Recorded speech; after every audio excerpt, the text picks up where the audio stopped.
Hello guys! Magluluto tayo ngayon ng ating paboritong adobong manok with itlog. Ayan guys.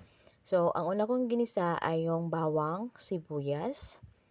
At pag medyo brown na ang kulay guys at mabango na ang amoy, ay ilalagay na natin yung ating manok na hiniwa ko siya na parang pang fried lang. Ayaw kasi na masyadong maliit. Ayan guys. So, ganyan lang yung aking paghiwa ng manok. Hinugasan ko yan ng mabuti para maalis ang lansa at maalis yung mga dugo-dugo dyan sa laman ng manok. Ayan guys. So, hintayin muna natin na medyo brown ng slight. Parang slightly brown lang. Slight brown lang guys yung ating manok. Ayan. Huwag muna natin tatakpan para hindi magtubig. Lagyan na natin ng ating paminta. Yung crack na paminta lang nilagay ko. At yung ating laurel. Ayan. Yung ating laurel. 4 na piraso or 5. Depende sa inyo guys kung ilan ang inyong ilalagay para mabango. Ayan. Aking sinunod ay yung ating toyo. Ayan. 2 tablespoon at yung ating oyster sauce na pampalasa sa ating adobong manok. Ayan. Ako kasi naglalagay guys ng oyster sauce para mas malasa ang ating manok. Ayan, yung ating Knorr cubes. Ayan guys. Chicken cubes ang aking nilagay. At tinakpan ko muna para maluto ng konti. At after 3 minutes, ayan, binuksan ko ulit at hinalo-halo. Ayan, minikos-mikos ko yan guys. At nilagyan ko na ng tubig at yung ating Coke. Ayan, yung ating Coke, original Coke ang ating ilalagay. So, kalahating baso lang, kalahating cup ang ating ilalagay. Ayan, kalahating cup lang guys. At tinakpan ko muna ng ating kawali. Ayan. Hintayin lang natin. After, guys, 5 minutes yan, guys. Ayan. Kailangan lang natin na lutuin ng maayos ang ating manok para hindi malansa. Ganyan lang ang aking ginawa. So, unang-una, guys, ibabad muna natin ng asin ang manok bago natin hugasan para maalis talaga ang lansa ng manok. Ganun yung aking ginagawa kasi nakasanayan ko ito sa ibang bansa.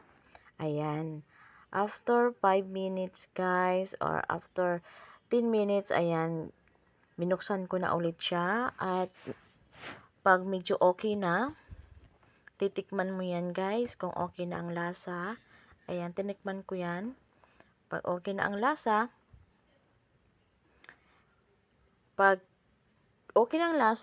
huwag na nating lalagyan ng asin. Kasi yun na yun yung ating timpla. Yung oyster sauce at yung chicken cubes. Ayan. So, buksan ulit natin. Okay. Halu-haluin lang para lahat maluto ang ating manok. Ayan guys. So, ito ay naglaga nga pala ako dyan ng itlog. 6 na piraso ang aking itlog dyan guys. Kasi gusto namin yung maraming itlog.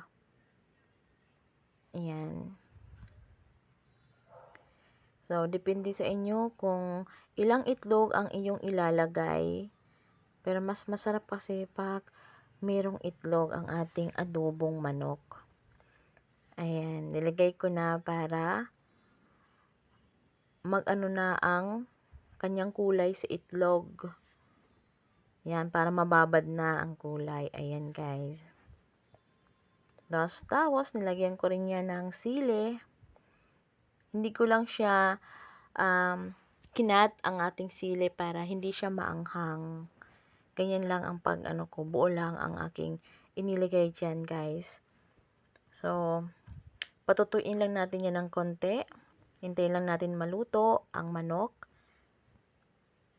Ayan, guys. Medyo tuyo-tuyo na siya ang ating manok.